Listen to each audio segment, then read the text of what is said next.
Minhas senhoras e meus senhores, bom dia. Sejam bem-vindos ao evento de apresentação da aplicação Stay Away Covid. A sessão de abertura tem início com a intervenção da Ministra da Saúde, Marta Temido.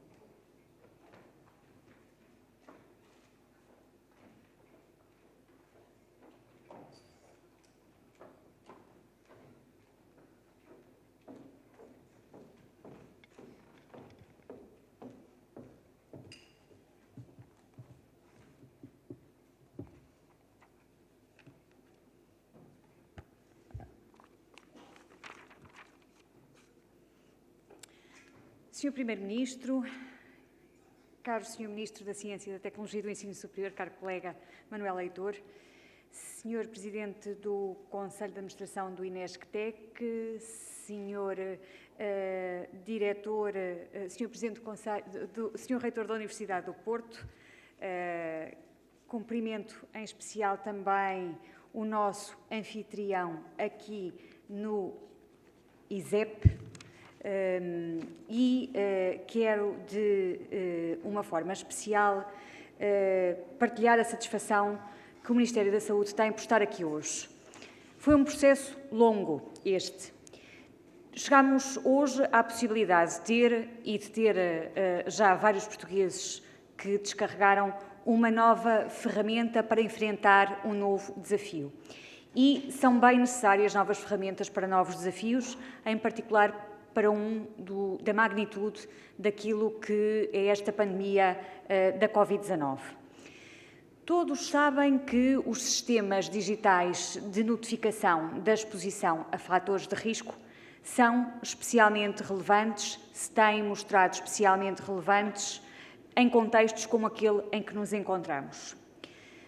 Vale a pena recordar, de uma maneira necessariamente breve, que a identificação de contactos é uma intervenção central em saúde pública, quando se enfrenta uma doença como esta, caracterizada pela sua elevada contagiosidade.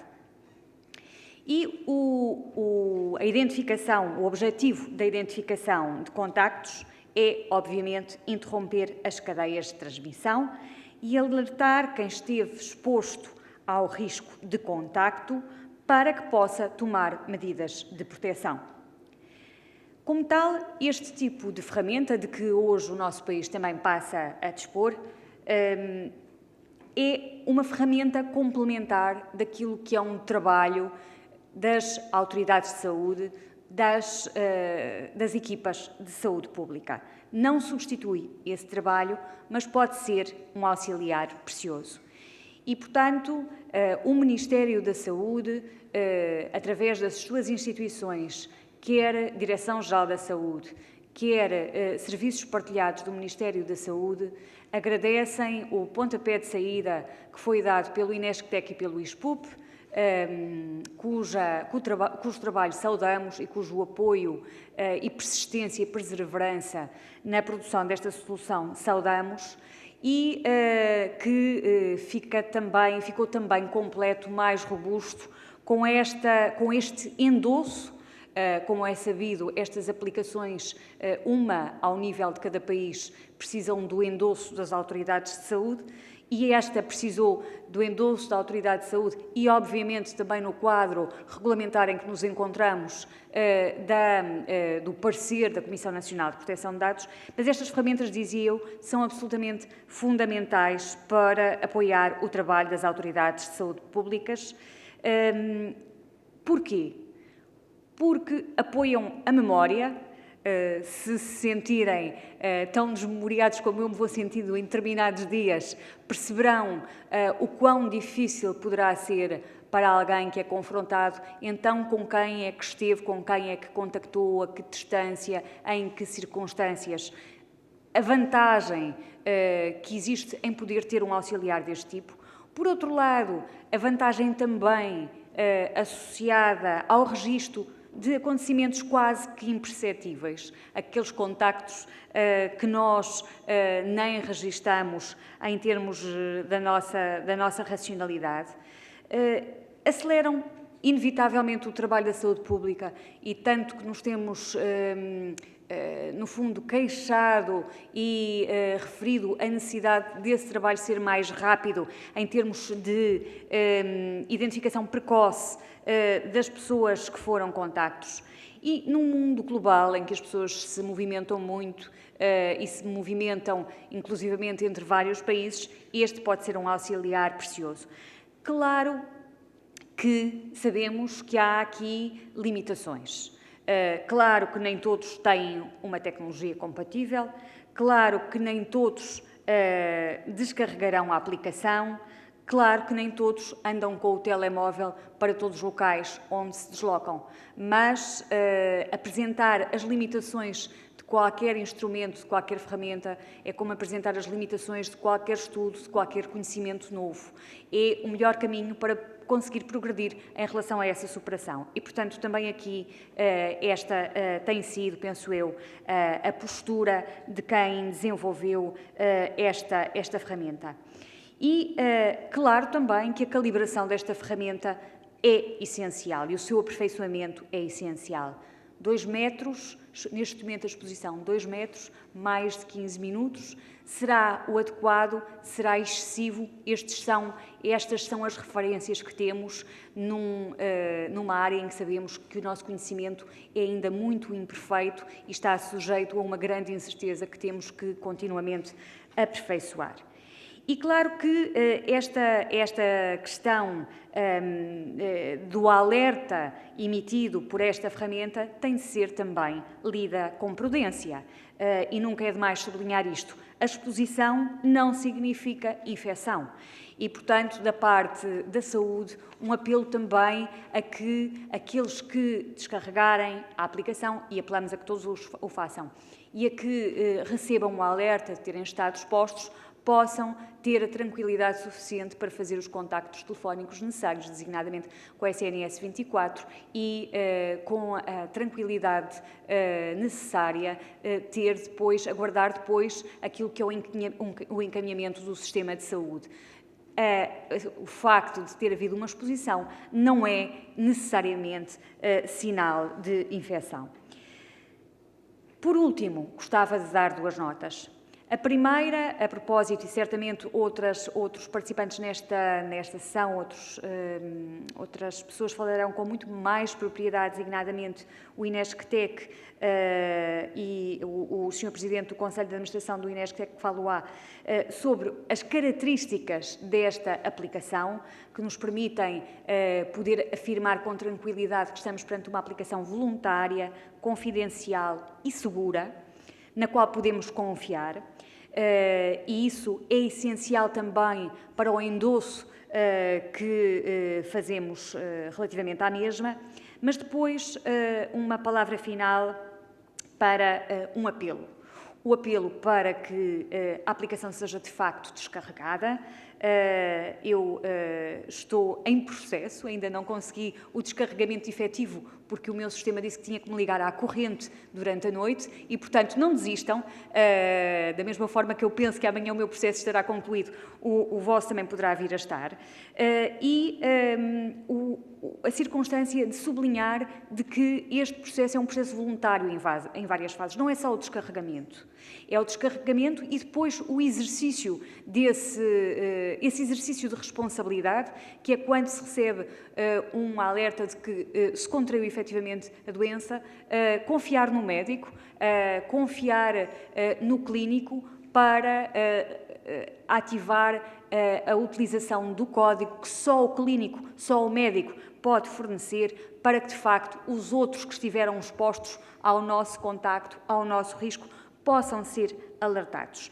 E, portanto, é com este apelo a este exercício de responsabilidade individual e face aos outros, também a este exercício de solidariedade, que queria, de facto, terminar as minhas palavras, referindo uma vez mais aquilo que assinalamos hoje, a capacidade da ciência, da capacidade científica do país, das nossas escolas, do melhor que há nelas, desafiarem a saúde, muitas vezes assoberbada pelo trabalho e ainda um pouco com dificuldade em encarar novas possibilidades alternativas e de, em conjunto, apresentarem aqui um instrumento que penso que será muito útil nestes tempos que começamos agora a trilhar, que são tempos em que vamos ter o desafio do regresso às aulas, do regresso à normalidade possível e fazê-lo cada vez mais com segurança, com tranquilidade e partilhando a vida em comum, sabendo que há riscos, eles não nos devem inibir, devemos encontrar estratégias, ferramentas para os poder evitar e este exercício de responsabilidade que decorre do descarregar da aplicação e depois da sua efetiva utilização, também por conselho médico, é, sem dúvida, essencial. Muito obrigada a todos e parabéns a quem promoveu este dia. Obrigada.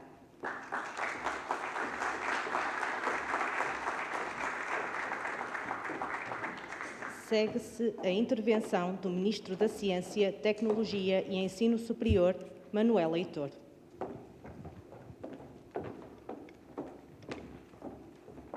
Muito bom dia a todas e a todos, e na pessoa do Primeiro-Ministro estão-se cumprimentados. Uma brevíssima palavra, sobretudo para reforçar o apelo que a Ministra Marta Temida já fez para que todos usemos de uma forma responsável esta aplicação. Mas, estando numa instituição de ensino superior, não posso deixar de fazer um apelo muito particular aos estudantes e aqui aos representantes das associações de estudantes e aos dirigentes das instituições universitárias e politécnicas, ao Presidente do Conselho de Reitores, António Fontainhas, aos reitores do Porto, da UTAD e das outras universidades e aos presidentes dos politécnicos, do Politécnico do Porto, do Politécnico de Cávada e do Ave e dos outros presidentes que aqui estão, para, sobretudo nas próximas semanas, com o arranque do novo ano letivo, garantam efetivamente o objetivo que temos de um ensino presencial, mas o cumprimento deste objetivo em termos responsáveis e realistas, seguindo, naturalmente, as orientações da Direção-Geral de Saúde e da Direção-Geral do Ensino Superior, que incluem explicitamente a utilização massiva desta aplicação por todos os estudantes, docentes e investigadores e que, efetivamente, no ensino superior seja também uma forma de passar à sociedade, de uma forma geral, a responsabilidade de saber usar este tipo de aplicações. Como a Marta também explicou, a aplicação, ela própria, não cura, mas previne e, sobretudo, é um exercício de responsabilidade cívica que todos temos que seguir e partilhar. E, obviamente, o arranque do ano letivo é uma oportunidade particularmente importante para, também com esta aplicação, garantirmos um ensino e um sistema de ensinar e de aprender presencial, como não pode ser de qualquer outra forma, mas que sabemos que o temos que atingir de uma forma particularmente responsável e realista, dia após dia, cumprindo aquilo que são as orientações e monitorizando o avanço do que é e que vai ser a propagação da pandemia no próximo inverno. Mas também nestas brevíssimas palavras uma referência muito particular ao consórcio que aqui liderou este processo, um processo que de certa forma é inédito em Portugal e que teve que cumprir um relatório de avaliação da privacidade de dados que nunca tinha sido feito, quer no contexto europeu, mas sobretudo em Portugal, e que por isso foi um exercício longo e uma palavra muito especial à equipa do INESC-TEC, liderada pelo José Manuel Mendonça e pelo Rui Oliveira, pela Expulpa, a equipa do Henrique de Barros, e às empresas que aqui se associaram para garantir as condições de desenvolvimento da aplicação, mas também as condições de cibersegurança. Claro que nada disto tinha sido possível sem a liderança do processo pela Direção-Geral de Saúde e pelos serviços partilhados do Ministério da Saúde, naturalmente em sintonia e em articulação com a Comissão Nacional de Proteção de Dados e com o Gabinete de Cibersegurança, que fez todos os testes possíveis para garantir a fiabilidade e a segurança desta aplicação. Mas, em todo o caso, ao fazer esta referência a este consórcio, há 3 notas que não posso deixar de fazer de uma forma muito breve. Por um lado, ao INESC-TEC, como um laboratório associado. Agora que estamos, até ao final do ano, a selecionar a nova geração de laboratórios associados, são as nossas principais instituições científicas que têm como uma missão apoiar as políticas públicas. E o desenvolvimento desta aplicação pelo INESC-TEC, naturalmente em consórcio com o ISPUP e com as empresas que se associaram, é, de facto, um sinal claro do papel das instituições científicas, sobretudo aquelas que adquirem este estatuto de laboratório associado para apoiar as políticas públicas. Sabemos que o INESC-TEC não fez isto de uma forma inédita. O INESC-TEC, ao longo dos últimos 20 anos, mostrou a capacidade científica também de apoiar políticas públicas. Se hoje temos um país líder na adoção de energias renováveis, é sobretudo com a capacidade técnica do INESC-TEC e dos seus associados ao nível das redes de energia que conseguimos ser o país que mais dias consecutivos consegue utilizar apenas energias renováveis, mas também na transformação do setor têxtil e, em particular, do setor calçado e, de uma forma crescente, na digitalização dos portos. E, por isso, esta noção de termos grandes instituições científicas, que se iniciou há 20 anos atrás, é agora mais uma vez concretizada e durante a pandemia ficou claro o papel dos laboratórios associados para aquilo que é o apoio às políticas públicas e a forma do conhecimento ser produzido e difundido para apoiar as políticas públicas. A segunda referência é claramente ao contexto europeu. Portugal é, a partir de hoje, ou a partir dos últimos dias, o 9º país que tem disponível uma aplicação deste tipo, mas deve-se dizer que a equipa do INESC-TEC, juntamente com a ISPUP, teve desde o primeiro dia, desde o princípio de março, associada ao consórcio que liderou a definição do protocolo e que hoje está, a nível do mundo, a liderar o protocolo. E este é importante porque isto é um sistema, sobretudo, europeu. E até as grandes empresas norte-americanas que dominam os monopólios dos sistemas de informação, nomeadamente a Google e a Apple, adotaram, ao fim de algum tempo, o protocolo europeu, que hoje está a servir de exemplo a todo o mundo para a adoção do que é uma aplicação que siga o respeito pelo próximo, a privacidade de dados e a garantia das liberdades, que, mais uma vez, é a Europa que conseguiu dar. Isto não é por acaso. O INESC-TEC também tem sido, ao longo dos últimos 20 anos, uma figura e uma instituição ímpar na nossa contribuição para a atração para Portugal de fundos europeus, nomeadamente na área da investigação e inovação. A semana passada, ficámos a saber que Portugal atingiu a meta que tínhamos conseguido, que tínhamos tentado impor, de, no atual programa quadro, atingir 1.000 milhões de euros pelas empresas, atraídos pelas empresas e as instituições científicas em Portugal. Esse facto foi conseguido com cerca de 60% do financiamento pelas instituições científicas, 40% pelas empresas, tendo Portugal, ao fim de mais de 25 anos de capacitação científica, tendo ultrapassado bastante aquilo que é o nosso contributo para o orçamento europeu. Hoje Portugal atrai cerca de 1,65% do orçamento europeu para investigação e inovação, contribui com 1,2%. Há 20 anos atrás o objetivo era atingirmos 1%, depois foi 1,5%, hoje temos um dos países, e se retirarmos o Luxemburgo, por razões óbvias, juntamente com a República Checa, estamos no top dos países que mais consegue penetrar no contexto europeu e esse foi o facto de nos posicionarmos para o futuro, no próximo programa quadro, 2021-27, para duplicar a nossa participação na Europa e tentarmos atingir 2.000 milhões nesse período. E, por isso, também são consórcios como este e são exemplos destes que nos dão a garantia de participarmos na Europa, termos uma Europa com mais Portugal e, certamente, mais Portugal com mais a Europa. O terceiro e último aspecto que queria referir é o consórcio em si. O que temos aqui é certamente uma associação, hoje, do sistema de saúde com um grande laboratório associado, que para a sua ligação à saúde foi-se unar a um Instituto Público da Universidade do Porto em Saúde Pública, mas que também traz duas empresas. E esta começa a ser uma característica única do sistema científico e de inovação em Portugal. Em junho passado, a Comissão Europeia classificou Portugal como um dos países fortemente inovadores devido à capacidade de inovar das pequenas e médias empresas. Há cerca de 2 semanas, na publicação oficial dos novos dados de despesa em ID em Portugal, ficou claramente mostrado que a nossa capacidade de inovação está, sobretudo, associada cada vez mais a um número crescente de pequenas e médias empresas que se associam e que se relacionam com os institutos científicos. Não chegavam a 1000 empresas há 20 anos atrás, no ano 2000, eram cerca de 2000 empresas em 2015. Hoje, este ano, reportaram quase 4000 pequenas empresas, despesas de investigação e inovação. E, mais uma vez, o exemplo do INESC-TEC neste leque e no ecossistema que conseguiu criar de pequenas empresas, temos aqui a UbiRider e aqui o Repetivo, é efetivamente a forma, por um lado, que o INESC consiga fazer mais investigação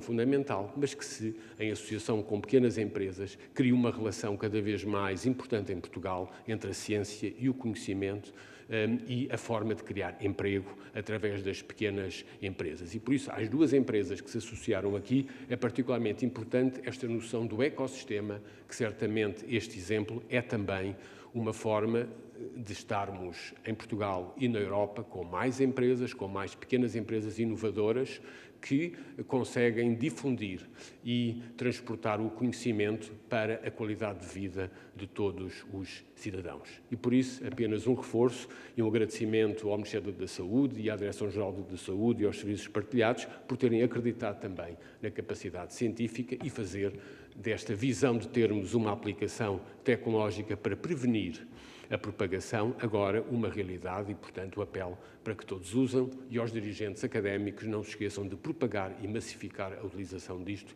nas próximas semanas no arranque do ano letivo. Muito obrigado a todos.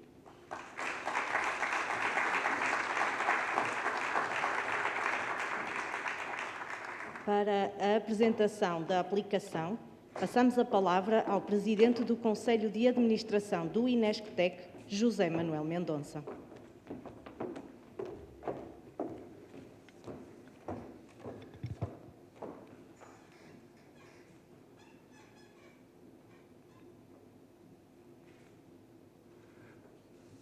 Muito obrigado. Bom dia a todos. Excelentíssimo Primeiro-Ministro, Sr. Ministro da Ciência, Sra. Ministra da Saúde, Sr. Presidente dos Serviços Partilhados do Ministério da Saúde, Srs. Reitores, Vice-Reitores, Presidente do Conselho de Administração de Hospitais, ARS, demais colegas. Uma palavra especial para o Presidente do IPP e para a Presidente do ISEP, que nos acolheram. O INESC-TEC sente-se bem no IPP e no ISEP. O mote do INESC-TEC é da produção de conhecimento à inovação de base científica. Isto é, os nossos investigadores são maioritariamente motivados em fazer investigação com impacto, investigação com potencial impacto económico e com relevância social, respondendo aos desafios da sociedade. Portanto, eles são motivados para isso. Querem ter um papel na resposta aos desafios societais. E, portanto, em março de 2020, tal como outras instituições de investigação e de ciência em Portugal e no estrangeiro, muitos dos 800 investigadores do INESC-TEC lançaram as mãos à obra e começaram a fazer projetos de sua própria iniciativa. Projetos o primeiro projeto, um dos primeiros foi os Diários da Pandemia, com o ISPUP, nosso parceiro de há muito, e com o Público, o Jornal Público. Um robô para desinfetar espaços com luz ultravioleta, que depois foi financiado pela FCT, e um ventilador pandémico de emergência, que foi oferecido, 200 unidades oferecidas à ARS Norte. Temos que nos lembrar que estávamos no final de março, princípio de abril, quando, acho que foi no dia, salvo erro, 7 de abril, que o Sr. Ministro da Ciência trouxe a Sra. Ministra da Coesão e Desenvolvimento Territorial e a Sra. Ministra do Trabalho e Solidariedade a visitar estes projetos. E recebemos, na altura, um encorajamento muito forte. Continuem, estão no bom caminho, o país precisa. E os investigadores ouviram isso e continuaram, e foi muito importante. E também, na altura, apresentou-se uma ideia muito incipiente, nada do que está aqui. Uma ideia de uma app que estava-se a pensar a nível europeu, havia de um sistema digital de rastreio de contactos. Pronto, era interessante, tinha muito potencial, mas não se sabia o que é que iria acontecer. Mas ficou essa fortíssima palavra de encorajamento. De facto, o INESC-TEC estava num consórcio europeu, com que tinha outros projetos, nomeadamente com a Suíça, a Alemanha, a Itália, e a ideia era aproveitar as tecnologias digitais e, como a senhora Ministra da Saúde muito bem disse, fazer um rastreio para além da nossa memória e ajudar, com uma ferramenta digital, o rastreio físico que é efetuado pelas autoridades de saúde para identificar e interromper as cadeias de transmissão da Covid. E havia um problema que está aqui, digamos, mostrado neste diagrama, é que a privacidade era o ponto fundamental. Portanto, havia que favorecer e não haver cedências nenhumas relativamente à privacidade. E a usabilidade, a facilidade de utilização também era muito importante. Na tecnologia havia alguns limites, porque tínhamos que usar uma tecnologia que as pessoas já tivessem, que não tivessem que investir, não tivessem que comprar, que fosse massificada, daí o telemóvel. E os sensores do telemóvel, que sensores é que tem? Tem o GPS, proibido por causa da privacidade. Tem o giroscópio, não muito interessante. Daí ter escolhido o Bluetooth de baixa energia, que não foi desenhado para rastrear contactos, não foi desenhado para medir distâncias, foi desenhado para outra coisa, mas que estava lá. E, portanto, estando lá, os investigadores aproveitaram. Portanto, foi uma solução de compromisso. Vão surgir no futuro soluções muito mais sofisticadas do que o Bluetooth de baixa energia. E depois havia um problema, que era a análise de dados, que os epidemiologistas gostam dos dados, necessitam dos dados para investigar. Bom, mas aí peço desculpa, aí havia um problema grave, porque se eu quero ter muitos dados, lá vai a privacidade. E, portanto, a opção foi que a IAP não tem dados pessoais. Ponto final.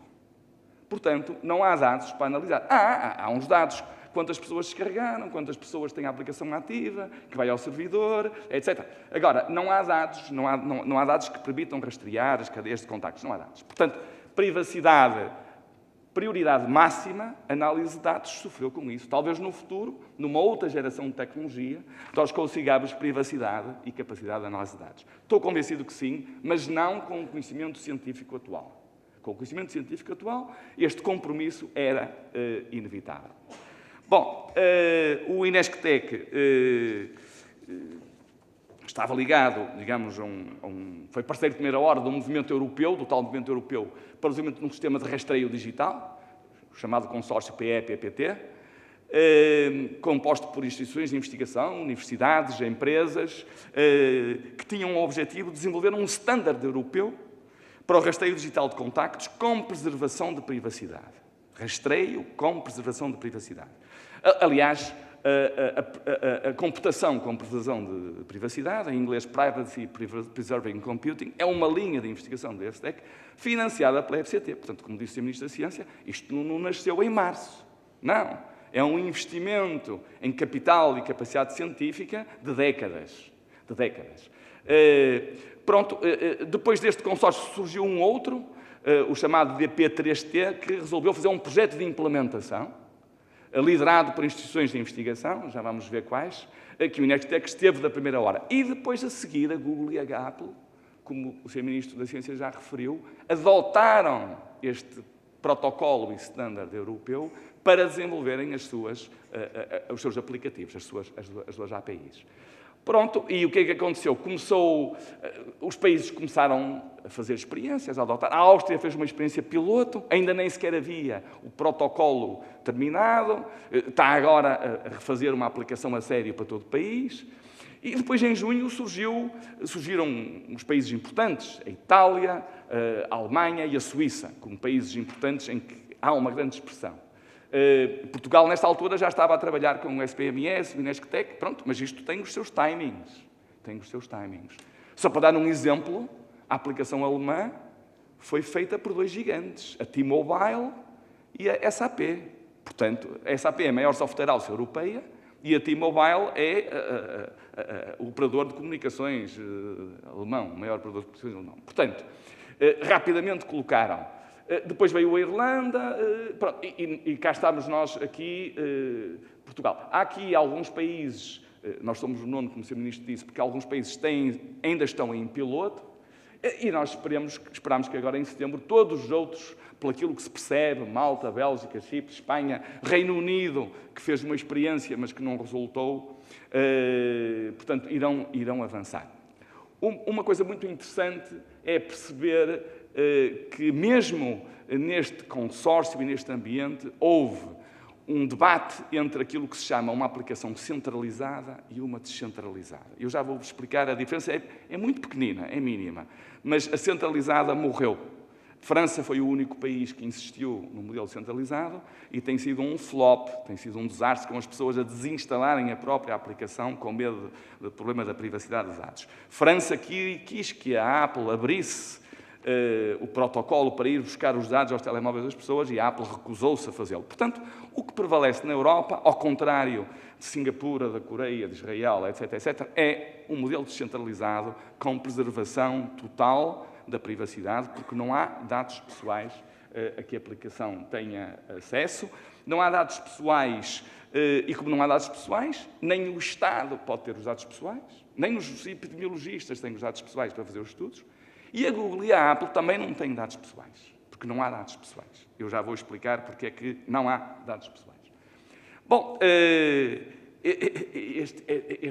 a decisão, em termos europeus, foi um respeito absoluto pelos direitos e liberdades dos cidadãos e portanto, a especificação que, entretanto, se elaborou tinha meia dúzia de grandes requisitos. Adesão voluntária não discriminatória, descarrega a aplicação quem quer e é não discriminatória. É um bocadinho, pronto, mas 96% das pessoas têm um telemóvel que podem usar a aplicação. Quem tiver hoje em dia os telemóveis da Huawei chineses já não podem. Pronto. Mas pronto, também é bom para poder ajudar um bocadinho nesta guerra comercial. Depois, estrito cumprimento das legislações europeias e nacionais de proteção de dados, o RGPD, estrito cumprimento. Anonimato, independência e separação de quaisquer dados pessoais. A aplicação não acede a dados pessoais nenhuns, da pessoa, do telemóvel, do número de telefone, do endereço de IP, da rede wireless, não acede nada. Está blindada do resto das aplicações que temos no telemóvel. Certificação de segurança e privacidade dos dados segundo as normas europeias, estar de acordo com as orientações do Comitê Europeu de Proteção de Dados, abertura pública de todo o código-fonte da plataforma, está no GitHub, foi colocado publicamente o código, qualquer um analisa o código, tem acesso ao código, vê o que é que lá está, como é que foi feito, e um desmantelamento automático por cessação de participação dos cidadãos. Isto é, passada a pandemia, isto para e desarticula-se. Esperemos que chegue breve esse momento. Bom, de uma forma muito simples, eu estou a procurar ser complementar ao que foi dito hoje e àquilo que as pessoas já sabem, porque houve muito mais de 1000 notícias na imprensa sobre a app, portanto já se sabe muita coisa sobre a app, vou procurar ser supletivo. Bom, como sabem, a aplicação exige para telemóveis Android e iOS, as pessoas têm o Bluetooth de baixa energia ligado, não consome energia praticamente. Por isso, e porquê é que não consome energia? Nós fizemos a aplicação primeiro sem a API da Apple e da Google, assim como os ingleses fizeram. Fizemos a aplicação toda. Não havia ainda a API da Apple e da Google. Qual era o problema? Havia dois problemas. Um, consumia muita energia. Dois, quando se desligava a aplicação, quando se fechava a aplicação, quando se abria o mail, por exemplo, e se pegava noutra aplicação, a aplicação morria. Pronto. A vantagem da Apple e da Google terem entrado, as vantagens foram três. Uma, Bluetooth de baixa energia para poupar o consumo da bateria, muito importante, sobretudo nos jovens, que andam sempre aflitos para carregar a bateria, porque usam intensamente.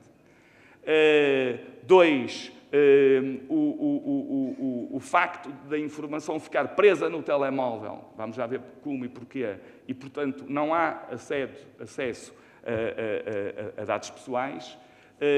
E depois, a Apple e a Google, como gigantes tecnológicos, puseram ferramentas que tornam mais fiável a medição das distâncias e a utilização do hardware dos telemóveis. Portanto, toda a gente tem os telemóveis a trocar mensagens, trocam identificadores anónimos, que são números codificados, que não significam nada. E se portanto, está infectado, como a senhora Ministra explicou, recebe do médico um código que está num servidor, no SPMS, ligado ao Trace Covid, e que só o médico pode dar, e colocando, lá está, a generosidade, a solidariedade para avisar as pessoas com quem teve um contacto de risco, e colocando esse identificador no telemóvel, os seus códigos que andou a distribuir nos últimos 14 dias são colocados no servidor da Casa da Moeda, que é um servidor que só tem códigos distribuídos por pessoas infectadas. Os telemóveis que têm a aplicação instalada, todos, 2 vezes por dia, vão a este servidor ver os códigos das pessoas infectadas que os publicaram. Os telemóveis vão lá ver. E se perceberem que têm códigos iguais aos que receberam, nos últimos 14 dias, perceberam que têm um contacto de risco. Embora esta animação parece que é o servidor que manda o código, pronto, não conseguimos fazer isto mais bonito. Não, é o telemóvel que vai ao servidor buscar o código. Portanto, se fosse assim o servidor a mandar o código, era tal modelo centralizado que os franceses adotaram e que as pessoas recusaram. Portanto, o facto de ser o telemóvel ir ao servidor, o servidor não tem informação nenhuma. Põe lá os códigos e depois cada telemóvel, quando lá for buscar, é que contextualiza naquele telemóvel e naquela aplicação que teve um contacto de risco. A pessoa é avisada. O sistema não sabe. A Direção-Geral de Saúde não sabe as pessoas que foram avisadas pelo servidor, pela informação do servidor. Não sabe. As próprias pessoas é que sabem. Só a pessoa é que sabe que teve um contacto de risco. E não sabe onde, não sabe com quem, e só sabe quando, mas há 1 dia, há 2 dias, há 3 dias, há 4 dias, porque é importante essa informação, saber quando é que foi o contacto de risco. Portanto, reparem, eu diria, não sou especialista, mas tenho muitos especialistas, o INESC-TEC tem 300 doutorados, tem mais de 300 doutorados, e dos quais quase metade são especialistas em Computer Science, em cibersegurança, que me dizem que, à luz do conhecimento científico atual, à luz da tecnologia atual, é impossível proteger mais a privacidade. É impossível. Portanto, porque estes códigos anónimos que vimos há bocadinho são códigos que não têm significado nenhum, que ninguém percebe e que não são úteis para nenhum, portanto, não são dados pessoais. Portanto, este é o funcionamento, digamos, resumido da aplicação. E agora eu queria, antes de terminar, ressalvar aqui 2 outros aspectos muito importantes. Primeiro, isto não é uma app. Isto não é um software que está no telemóvel, não é uma daquelas apps que as pessoas instalam. Não. Isto é um sistema complexo e que nasce de um trabalho de uma equipa multi-institucional. Senão seria impossível. Em primeiro lugar, os parceiros europeus, em que temos... A liderança foi feita pelos suíços, efetivamente, foram os primeiros, a Politécnica de Lausanne e a Politécnica de Zurique, escolas de topo, mas temos a Universidade de Oxford, temos o University College de Londres, temos Leuven, Delft, etc. E, obviamente, os investigadores do INESC-TEC, em abono da verdade, neste caso, deste projeto, ligados à Universidade do Porto e à Universidade do Minho. Depois, não teria sido possível sem a colaboração e o apoio da Comissão Nacional de Proteção de Dados. Foi feita pela primeira vez em Portugal um estudo de avaliação de impacto de proteção de dados, como que foi feito, foi a primeira vez que foi feito em Portugal um estudo deste tipo. Portanto, mesmo para a Comissão Nacional de Proteção de Dados, foi um desafio. O Centro Nacional de Cibersegurança, que fez todos os testes às apps e aos servidores, os serviços de participação do Ministério da Saúde, que entraram, não logo no início, mas a tempo de rever especificações, de trabalhar na integração, etc. A Empresa Nacional de Casa da Moeda, que logo se disponibilizou para alojar num servidor seguro, ISO 27000, os tais códigos, quer dizer, é um servidor super seguro, mais seguro que os da banca, e está a guardar uns hieroglifos que ninguém sabe o que é que significam, mas, enfim, é um servidor muito seguro. E a Google e a Apple, com quem tivemos, obviamente, que conversar e que dialogar para fazer a integração e para certificar as aplicações, como disse a Sra. Ministra, uma por país, calcionada pelas autoridades de saúde, e eles reveram o software, portanto, não publicaram, não foi para a loja precipitadamente, e teve grandes exigências.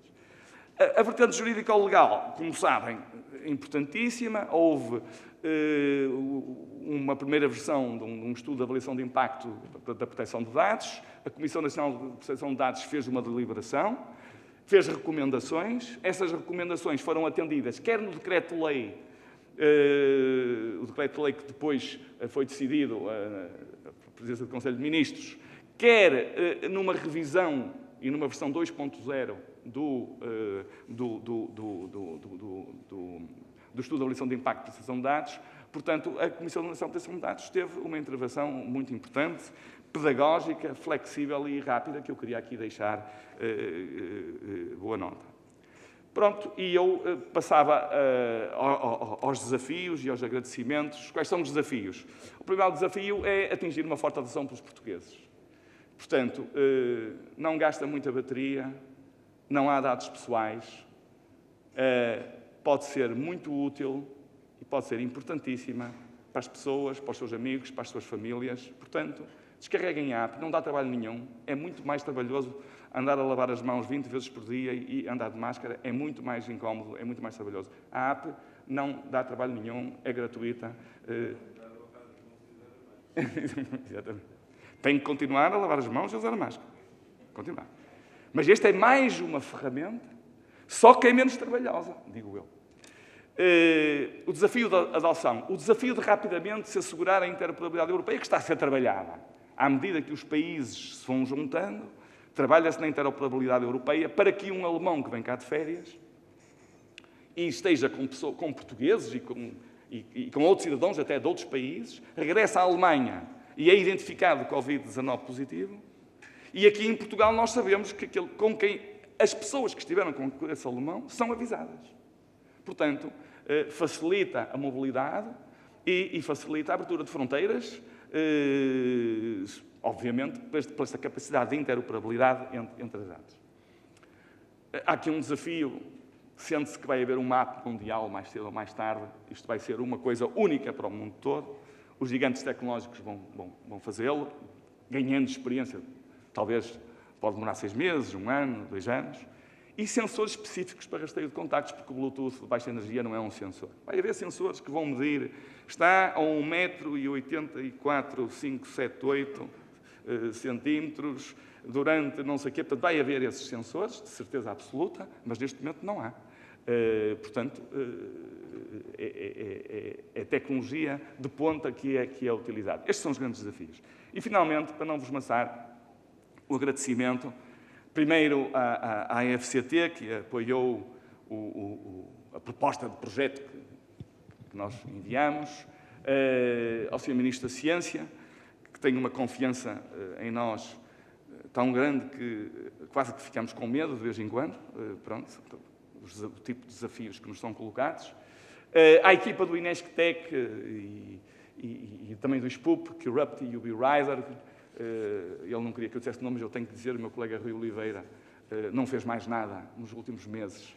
Dispensámos-lhe tudo o que ele teria que fazer para tratar e para que isto fosse um sucesso. A Comissão Nacional de Proteção de Dados, que eu já referi, foi crucial e que, apesar de tudo, não demorou tanto tempo como se poderá pensar. O Conselho Nacional de Cibersegurança, que fez os testes, muito importante. O Instituto da Casa da Moeda, que disponibilizou-se da noite para o dia para alojar o servidor de alta segurança, ou de relativamente alta segurança. É parceiro antigo, nós desenvolvemos com eles o Código de Segurança do Cartão de Cidadão, estamos a desenvolver a Carta de Condução Digital. E o SPMS, que foi um parceiro mais tardio, mas fundamental, crucial. Portanto, o nosso muito obrigado pela confiança, pelo esforço, pela abertura e pelas equipas a trabalhar em simultâneo na integração com o servidor, que era crucial e muito importante, porque isto não é só uma app. A Apple e a Google, fundamentais, e também a nós e a Wavecom, que nos ofereceram e disponibilizaram equipamento de testes graciosamente. E, finalmente, à Sra. Ministra da Saúde, pela confiança, e ao Sr. Primeiro-Ministro. Aqueles desafios e muitos outros, a ciência portuguesa cá estará para responder a eles e podem contar com o Inesctec. Muito obrigado.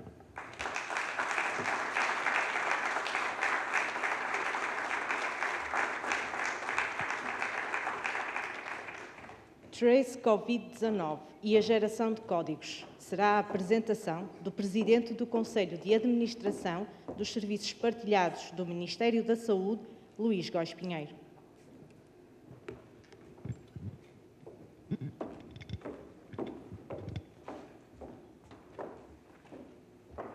Sr. Primeiro-Ministro, Sra. Ministra da Saúde, Sr. Ministro da Ciência, Tecnologia e Ensino Superior, Srs. Reitores, em especial da Universidade do Porto, Sra. Presidente do ISEP, Sr. Presidente do Conselho de Administração do Inesctec, Sr. Dr. Rui Oliveira, que foi, de facto, como disse o Sr. Presidente do Conselho de Administração do Inesctec, um colega no trabalho próximo que tivemos nos últimos meses, minhas senhoras e meus senhores. Como ouvimos aqui hoje, estivemos a falar da app, da Stay Away Covid, a nova app que tem vindo, desde que foi posta em produção, a permitir fazer rastreio automático de contactos, e falou-se aqui de uma outra ferramenta, de um sistema de informação chamado Trace Covid-19. E porquê que se falou do Trace Covid-19? O Trace Covid-19 é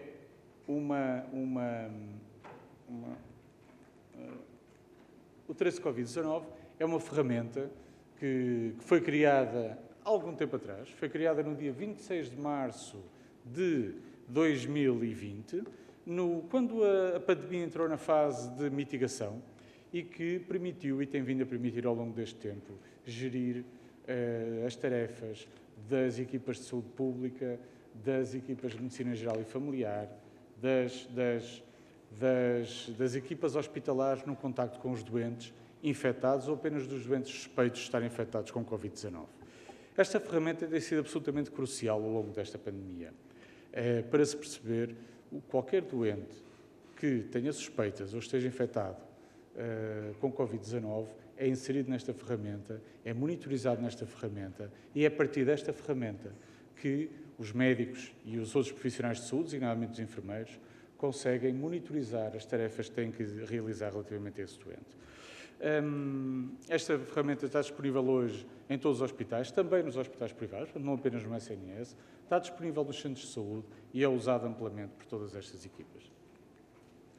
É uma ferramenta que não foi criada, como disse, para permitir a vigilância destes doentes, mas na verdade tem vindo a tornar-se um eixo fundamental, um agregador, um federador de todas as ferramentas que têm sido postas ao serviço da pandemia. Porque desde o início, desde que ela surgiu, têm sido várias as ferramentas tecnológicas que têm sido criadas, aperfeiçoadas, desenvolvidas, adaptadas, com o objetivo de servir melhor os profissionais de saúde, servir melhor a Direção-Geral de Saúde, servir melhor todos aqueles que, de uma forma ou de outra, têm contribuído para prevenir e combater a pandemia da Covid-19. E este instrumento é hoje, por exemplo, uma ferramenta que integra diretamente com o SNS 24. Quando alguém liga para o SNS 24 e alega ter sido contacto de um doente com Covid-19 ou manifesta sintomas, por exemplo, febre, tosse, os sintomas mais frequentes desta doença, estas pessoas são inseridas automaticamente no Trace Covid-19 a partir do SNS 24, sem necessidade de outra intermediação. O mesmo acontece, por exemplo, com o Sinav-Lab, o sistema que serve os laboratórios, aquele sistema que comunica diariamente a informação sobre a realização de testes e o resultado dos mesmos. Todas estas informações integram diretamente no sistema Trace Covid-19 e, como disse, permite controlar um conjunto de vigilâncias, sejam elas clínicas, feitas, por exemplo, os médicos de medicina geral e familiar, sejam pelas equipas de saúde pública e até numa experiência piloto que começou há algum tempo e que, na sequência da última alteração à norma da DGS, se vai generalizar ao país inteiro. Temos no Trace Covid também o resultado do autorreport das vigilâncias feitas pelos próprios doentes, a quem que os médicos considerem que estão em condições, poderem eles próprios fazer uma monitorização daquela que é a evolução dos seus sintomas. Já permite hoje também fazer ou disponibilizar alguma informação que permita a gestão da pandemia, aliás, bastante informação nesta matéria. Isto é apenas um exemplo, por exemplo, das imagens que aparecem para a gestão de clusters, para o visionamento de clusters e de cadeias de transmissão. Aquelas bolinhas simbolizam os contactos que cada doente com Covid teve relativamente a outros e quais as pessoas que infectou. Permite também ter uma visão com diversos níveis de visão, designadamente âmbito local, regional, nacional, para que esta gestão e monitorização possa ser feita de forma agregada e integrada. De facto, a utilização é muito grande, não só tem muitos indicadores que permitem fazer esta gestão de forma adequada e apropriada, mas são já mais de 1 milhão os utentes que foram registados na plataforma Trace Covid desde que ela foi criada. Já foram criadas mais de 7,5 milhões de tarefas para serem executadas por estas equipas. Foram realizadas cerca de 2 milhões de vigilâncias e registadas no sistema. Foram já cerca de 10 mil os profissionais de saúde que interagiram com este sistema e mesmo no projeto piloto das autovigilâncias já houve cerca de 8 mil a serem registadas diretamente pelos utentes nas diversas plataformas em que podem fazer. Designadamente, por exemplo, numa app que é a app MySNS Carteira, que existe há alguns anos e onde o cidadão, a quem o médico tenha dado a possibilidade de fazer a sua monitorização, portanto, a sua autovigilância, pode ir registar a evolução dos seus sintomas. Também no portal do SNS, na área do cidadão, é possível fazê-lo e ainda no próprio portal de Covid. O cidadão que tem esta possibilidade pode efetivamente registar informação sobre si lá. E, como disse há pouco, e disse o Sr. Presidente do Conselho de Administração do INESC-TEC, é nesta ferramenta que está disponível para ser usada pelos profissionais de saúde que lidam com doentes com Covid, que os médicos poderão gerar os códigos que são fundamentais para tornar efetivo o funcionamento da app Stay Away Covid. O código, isto é uma página de um utente, de um doente inserido no sistema, o código aparece uma informação no canto superior direito, clica-se e o médico, que entregará este código ao utente, a quem tenha sido diagnosticado Covid-19, para gerar este código o médico terá sempre de indicar uma de duas informações, ou a data de início de sintomas, ou a data da realização do teste, no caso de tratar de um doente assintomático. E porquê? Porque esta data é essencial para a determinação dos tais contactos relevantes. Não são todos os contactos que são relevantes durante todo o tempo. Relevantes são os contactos apenas que ocorreram nas 48 horas anteriores, ou ao início dos sintomas, no caso de um utente sintomático, ou à realização do teste, no caso de um utente que não tem sintomas de Covid-19. E este código tem a validade de 24 horas expira e terá que ser gerado um novo, também para garantia de segurança, garantia de confidencialidade e todas aquelas que já foram aqui hoje amplamente referidas. Como disse, este código será inserido na app, será voluntariamente inserido na app, portanto o médico entrega ao utente que diz que tem a app instalada, o utente decidirá se quer ou não inserir no sistema. Evidentemente que é aconselhado, eu diria que é fortemente aconselhado que o faça, exatamente para que, por essa ação, poderem ser informados todos os contactos que essa pessoa teve, que possam ser considerados contactos de alto risco, leia-se contactos de pessoas que nas 48 horas anteriores à realização do teste ou nas 48 horas anteriores ao início dos sintomas, tenham estado durante mais de 15 minutos a menos de 2 metros de distância. É isto que são contactos considerados de elevado risco para a app Stay Away Covid. Essas pessoas serão informadas, recebem uma notificação de que foram um contacto de alto risco de uma pessoa a quem foi diagnosticada a Covid-19 e são incentivadas a contactar o SNS 24.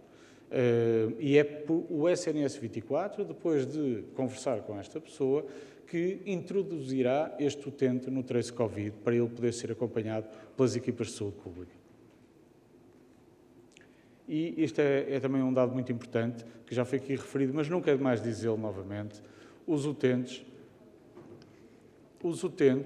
que recebem esta notificação não sabem quem é o doente que foi contacto de risco consigo.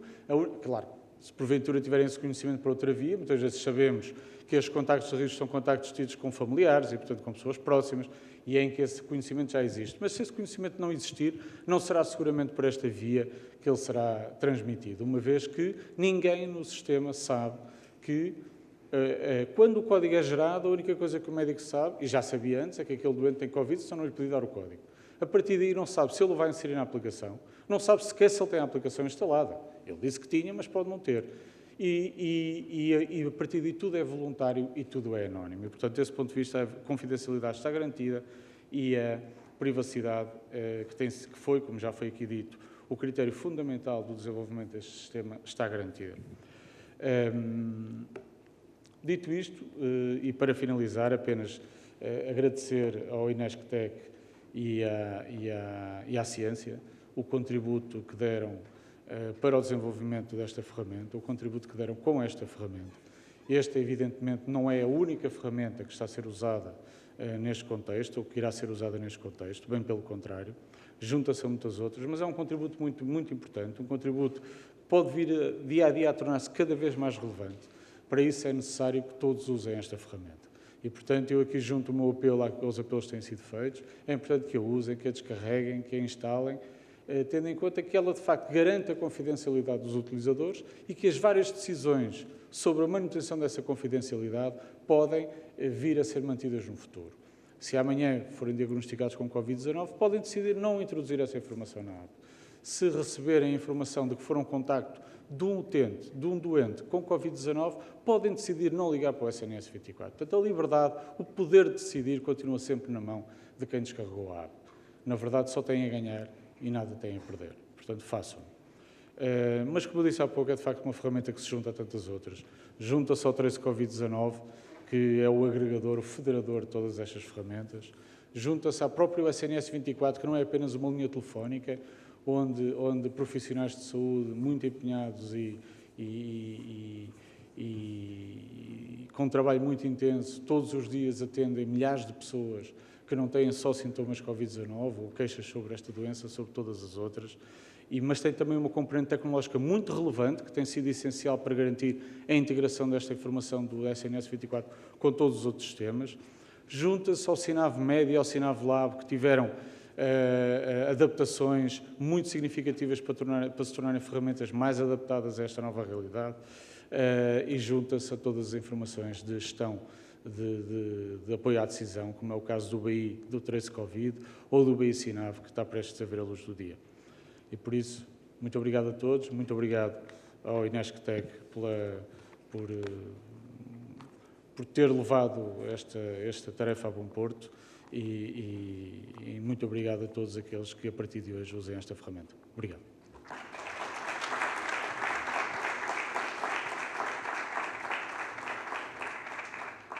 Vamos agora assistir a um breve vídeo de apresentação da aplicação Stay Away Covid.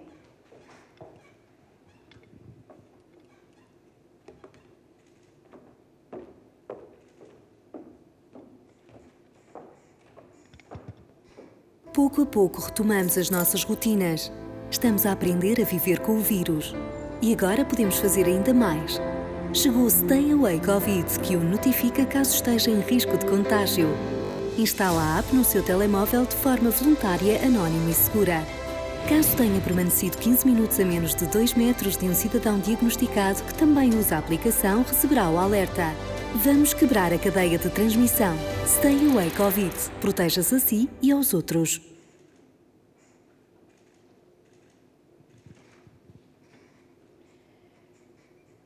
Para o encerramento da sessão, tem a palavra o Primeiro-Ministro, António Costa.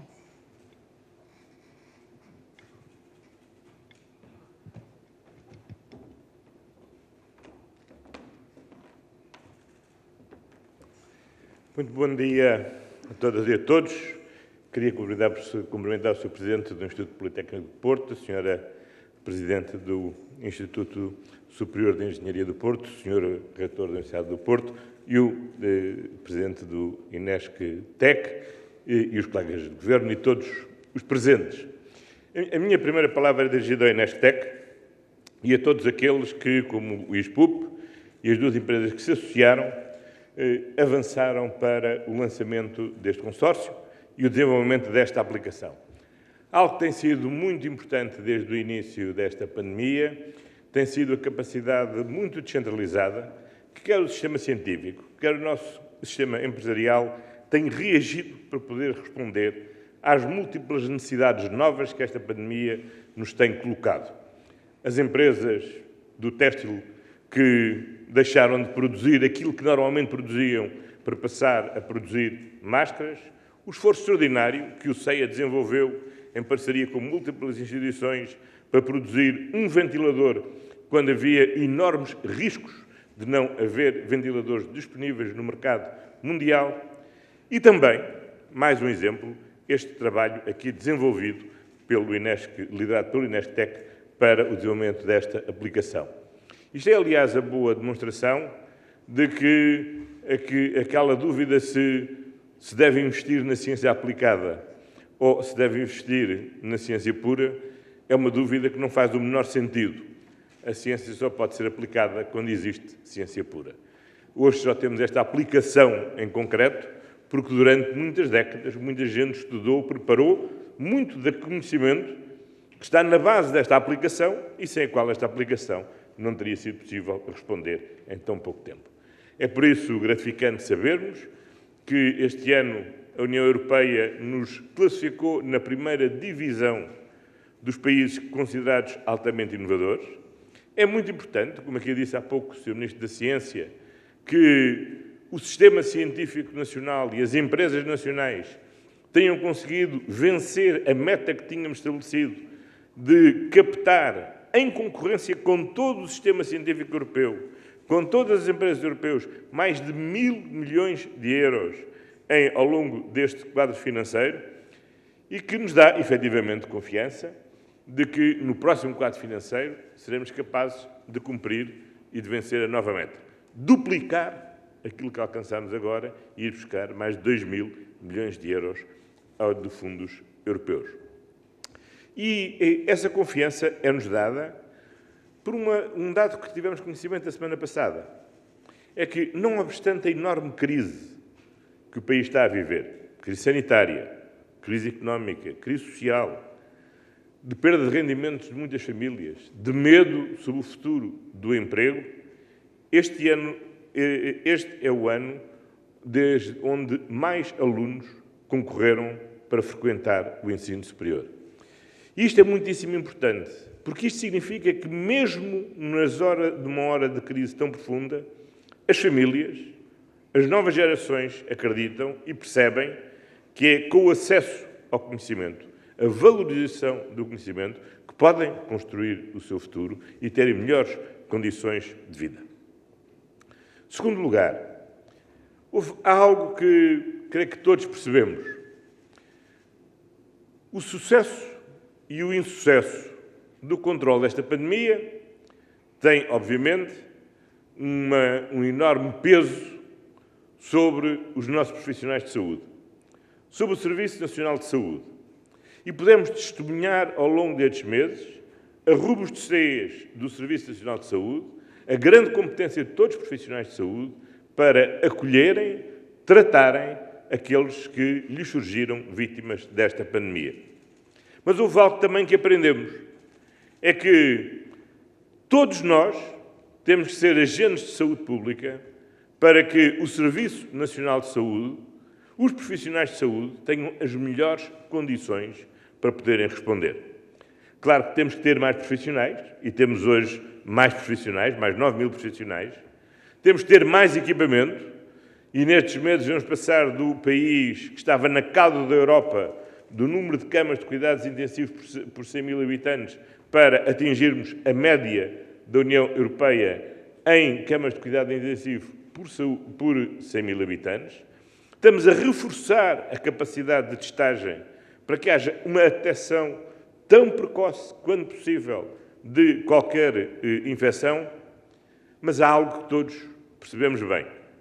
Nós só controlamos o crescimento exponencial da pandemia porque, a partir do dia 16 de março, quando encerramos as escolas, e logo a seguir, quando foi decretado o estado de emergência, todos nós, ou a generalidade de nós, tivemos que ficar confinados em casa.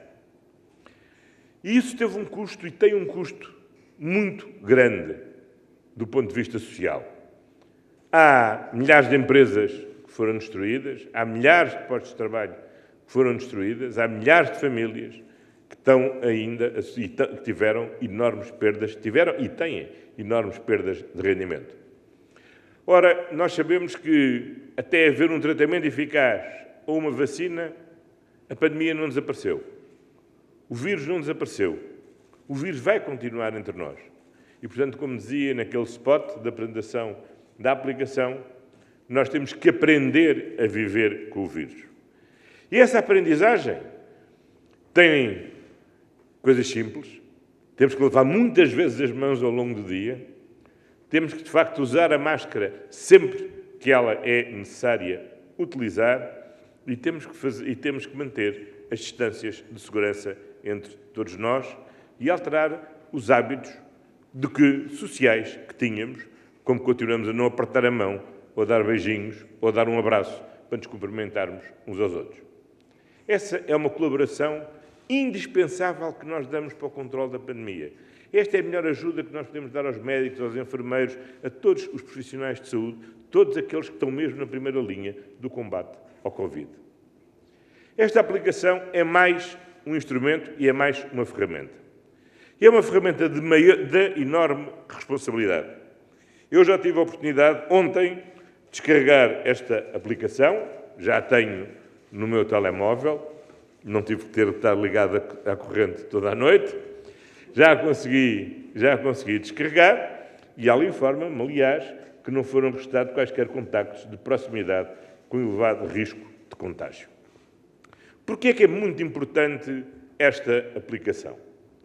Esta aplicação é muito importante porque é aquilo que nos permite, se estivermos contaminados, informarmos não só os nossos familiares, informar não só as pessoas com quem trabalham, os amigos com quem tivemos, as pessoas com quem nos lembramos de ter estado nos últimos 14 dias, mas poder alertar todos aqueles que nos últimos 14 dias estiveram mais de 15 minutos a menos de 10 metros de distância e que já não sabemos quem são, muitas vezes, que, cuidado, tiveram próximo de alguém que é um risco de contacto elevado.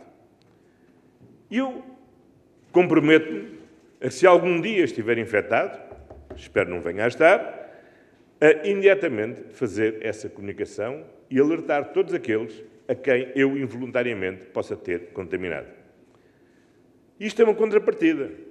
É que eu também agradeço a todos aqueles que tenham estado comigo e que não se temem de terem estado comigo, ou que não tiveram o meu contacto, ou que estiveram comigo na fila do supermercado, ou estiveram no transporte público, ou estiveram numa sala, ou num congresso, ou numas aulas, ou no emprego, ou em qualquer outro local. Que também avisem, cuidado, eu estive infectado e posso ter transmitido involuntariamente este vírus.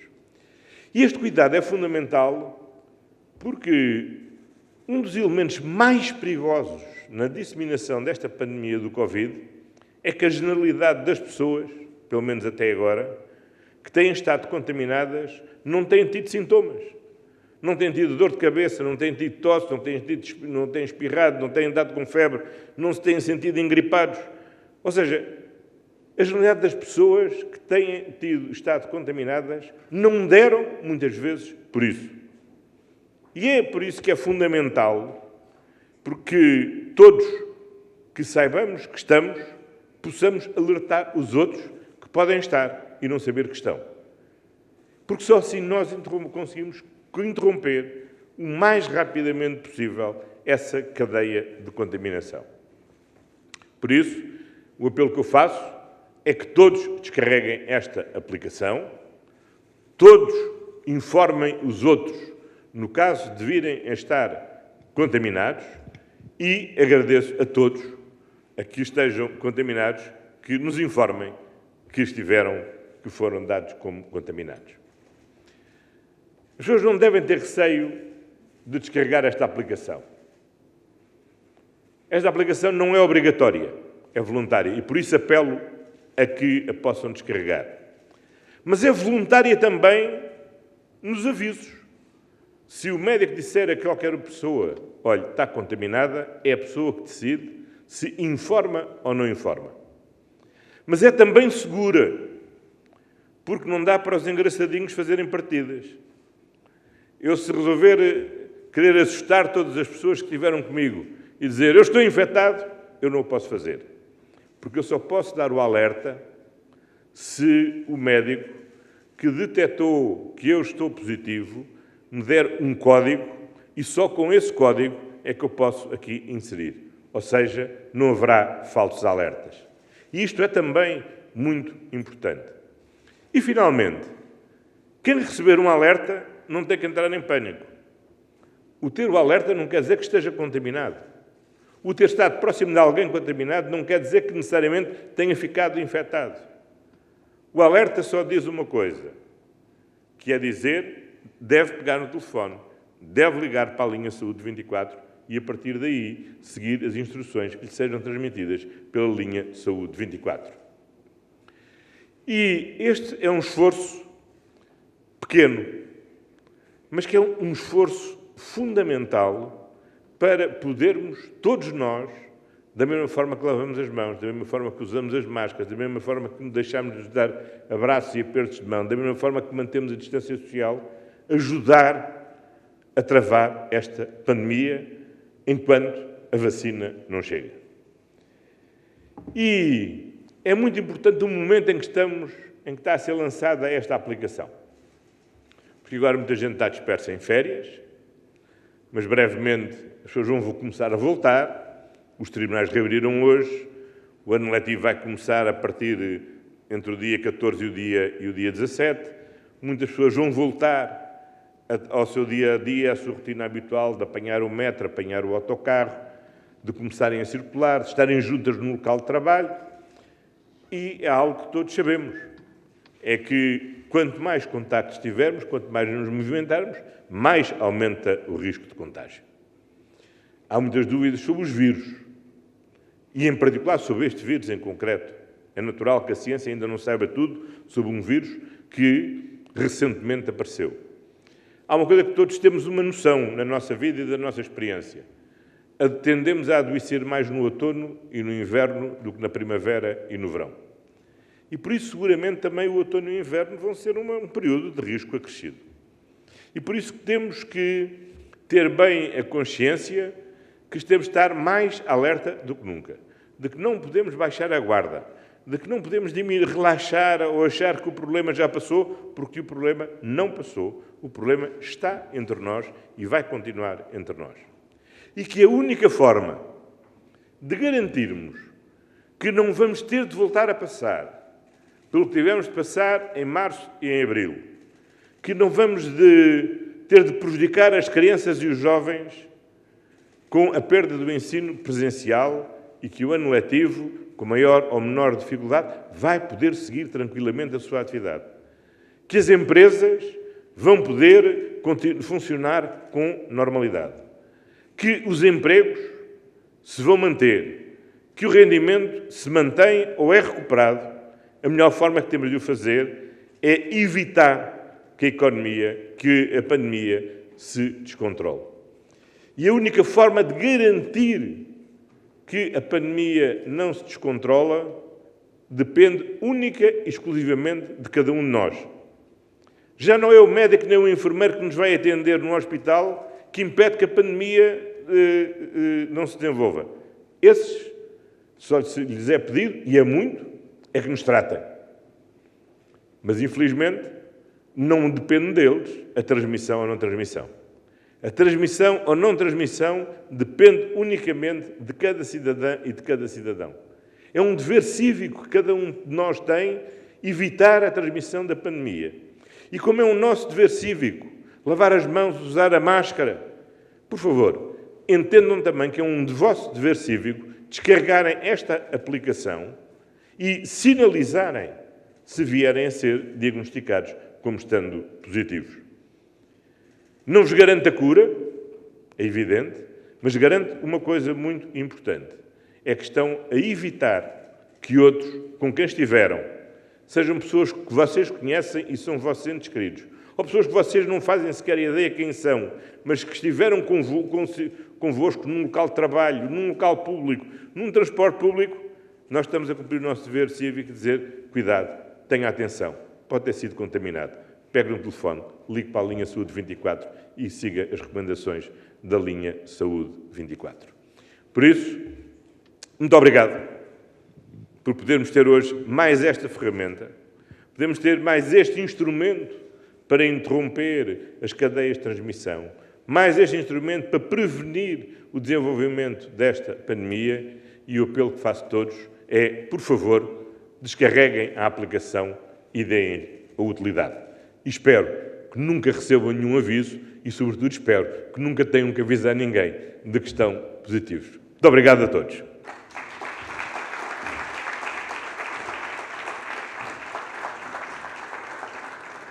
Assim, damos por terminada a sessão de apresentação da aplicação Stay Away Covid. Agradecemos a vossa presença.